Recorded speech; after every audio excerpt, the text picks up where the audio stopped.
Hello mga kabayan, so ayan for today's video. So hindi pa ako nakapag-research to do my lychee. So as of today, ito po muna yung video na i-upload ko, which is ito po ay ganap dito sa Hotel Concord today. It's November 20. Ayan. So ito nga pala yung light sa hagdanan, super haba.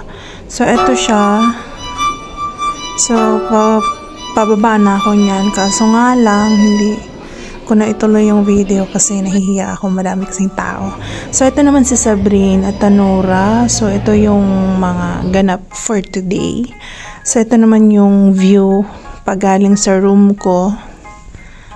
So anyway, preparing pa sila dyan, nag-check before the start the show.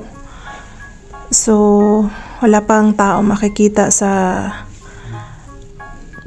venue na ito kasi hindi pa nagsiritingan yung mga tao. It will start at 8 PM. So sa puntong ito, nasa baba na ako. So ito yung decoration nila. So ayan, may very light and plastic flower.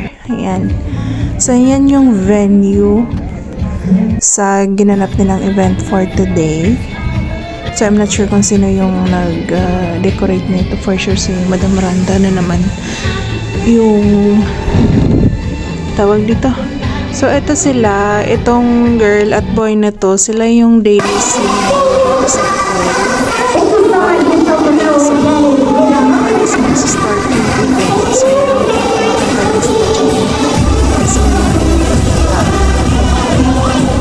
So usually it will start at 10 PM yung event. So ayan, dito nagsastart na nga yung Tanura show nila. So which is, hindi ko na naano yung music niyan kasi baka ma-CPR tayo. Masyadong stricto si Lolo Whitey. So ayan, yung pag ganyan-ganan nila, umabot na sila ng 10 minutes na walang pahinga. As in, dire-diretso talaga. Sabi ko, hindi ba sila nahihilo niyan? So ayan, after ng mga 10 minutes, hindi ko kasi yan siya naitagal pag video kasi nag full storage na yung phone ko. So ayan, tinanggal ko lang yung music. Grabe, hindi ko kakayanin yung ganyan, no? Nakakahilo kaya. Diyos ko, wala pa 1 minute na hihilo ka na. So yun lang naman yung show nila for today. So which is, I'm not sure kung nag-enjoy yung mga guests. And by the way, yung waiter nila for today's video, naka-attire ng ganyan na naka-white na may hat na red. So, it's the first time na may ganyan sila. Naka-hat.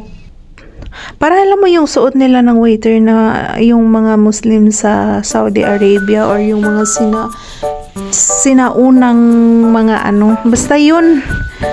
Hindi ko ma-explain.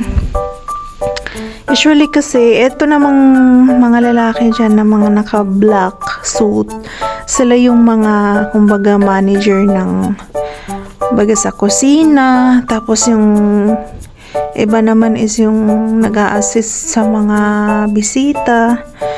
So which is kasi dyan, sabi ni bossing, tabi daw ako sa kanya. Eh sabi ko, hindi na, tawagan na lang niya ako kapag kailangan niya ako kasi nga, nahihiya ako. Lahat sila, yung mga kaibigan niya, nandyan nakaupo. So yun, panoorin nyo na lang at sana ma-enjoy nyo yung pag-ikot-ikot nila dyan. Yung pag-iikot-ikot nila dyan, so yung show nila ay yung, ang tawag dito, so, 1 oras yun sila nakaganyan lang dyan. So, umiikot sila sa mga guests, sa mga bisita.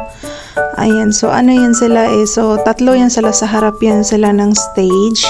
And then sa gilid, meron ding tigi-isa. So, bali 5 yan silang nagagaganyan dyan. So, I'm not sure kung dito lang ba yan siya sa Egypt yung meron siyang ganyan, no? Pero, it's common kasi dito eh, kung may mga event, may mga ganyan-ganyan silang Tanura na yan. Ewan ko lang kung sa ibang mga places meron sila na ganyan. So, I hope na na-enjoy ninyo tong video na ito. So, wala pa talaga, hindi pa ako nakapag-research ng mga video tutorial. So, nandito pa kami sa hotel. So, I'm not sure kung kailan kami babalik sa bahay tomorrow or after tomorrow. So, ito lang naman yung ganap namin for today's video.